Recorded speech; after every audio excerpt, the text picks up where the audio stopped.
of Alton Yates. Today is truly a great day in the state of Florida, a great day for the greater Jacksonville community, certainly for our National Guard, and especially for Colonel Al Yates and his family. Colonel Yates is one of those individuals that comes along too seldom for our nation, but when they do, they have a profound impact. In a few minutes, Governor Chris will present the Governor's Medal of Merit to Colonel Yates. Now it's my distinct honor to present to you the Commander-in-Chief of the Florida National Guard, the Honorable Charlie Crist. Thank you, General. This is certainly a happy day, Colonel.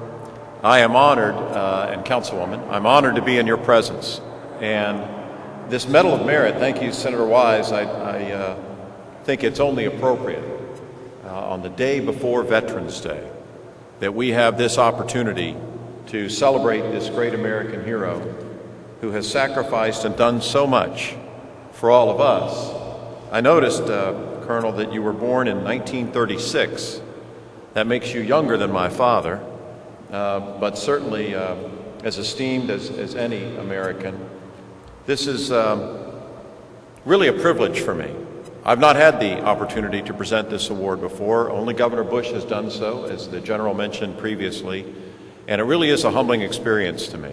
And to have the opportunity to award it to such a deserving recipient makes it even that much more so. I wanted to tell you a little bit about Colonel Yates. He's obviously a great Floridian, clearly a true American hero. I was, and have been for a while, reading over his biography, his great accomplishments. I didn't realize that he had gone up in 70,000 feet on mission after mission after mission to help with G-force study, which helped lad our space program significantly, which we all know is so important to our beautiful Florida. But in addition to that, he served in the Air Force, in the Guard, but also was a civil rights leader. And we have had some history made this past week, less than a week ago, Colonel, in the area of civil rights with the election of our new president. And it's only fitting that I have the prestigious opportunity to present this award to Colonel Yates at this time in our country's history. It only, I think, reflects more on what America stands for, the hope and the opportunity that presides here and lives here because of people like Colonel Yates. You know that the Colonel rode in a rocket sled called the Big Bopper. Maybe he'll tell us a little bit about that. 65 individual times. There may have been more, for all I know. You know, sometimes these recordings get put down on paper, and General, it's not always up to exactly what's happened. But the Colonel will, I'm sure, keep us on the straight and narrow on that. He came back to Jacksonville in 1959, became a leader, as I said, in the local civil rights movement, participating in sit-ins and other peaceful demonstrations, which is appropriate. His record of military and community service is a reminder to us today of the importance, as I said, that we have Veterans Day that we celebrate tomorrow, but we're kicking off the celebration today right here in Jacksonville. And I'm honored to do so. You know, Florida is fortunate to have more than 1.7 million military veterans residing in our beautiful state. And I want to thank you, Colonel Yates, for all that you have done for your country, for our state, and for our community. It is with immense gratitude that I give you the Governor's Medal of Merit.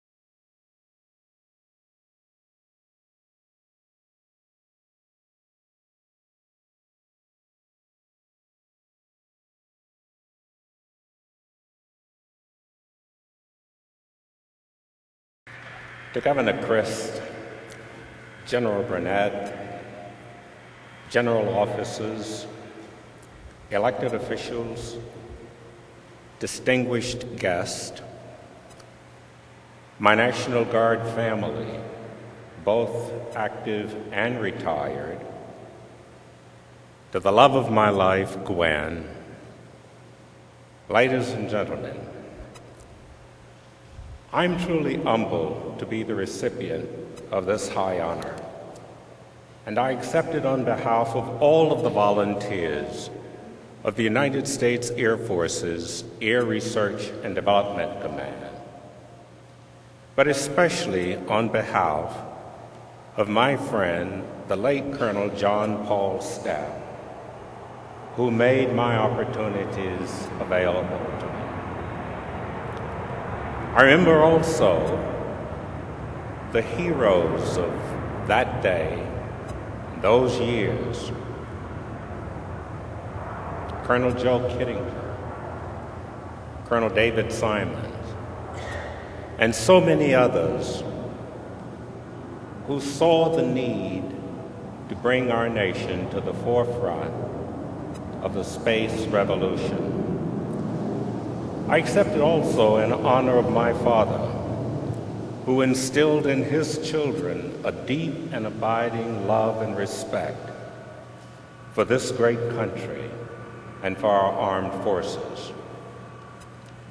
I fast forward now to the year 1950.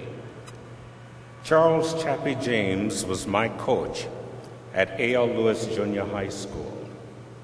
His brother, then Major Daniel Chappie James, was an Air Force fighter pilot who was always invited to our school to speak to the students. When he walked into our auditorium and announced to our class in his booming voice, "I am an American warrior," I knew from that day on that I was going to be a member of the United States Air Force.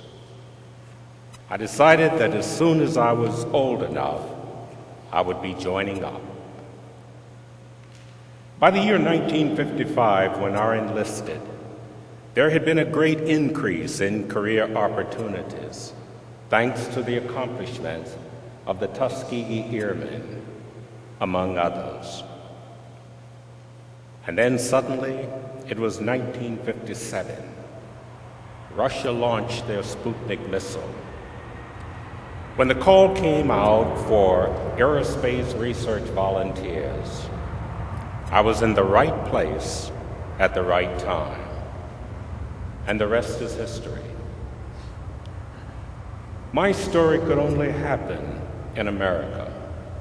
Where else would an 18-year-old kid with barely a high school education be afforded the opportunity to participate in one of the most important scientific military histories in the history of mankind? I deeply appreciate the opportunities I have been afforded to help make our city, our state, and our nation the best they can be. Thank you, Governor Christ, General Burnett, and thanks to the veterans whom we will honor tomorrow, especially those who paved the way for those of us who follow. God bless all of you, and God bless the United States of America. Thank you.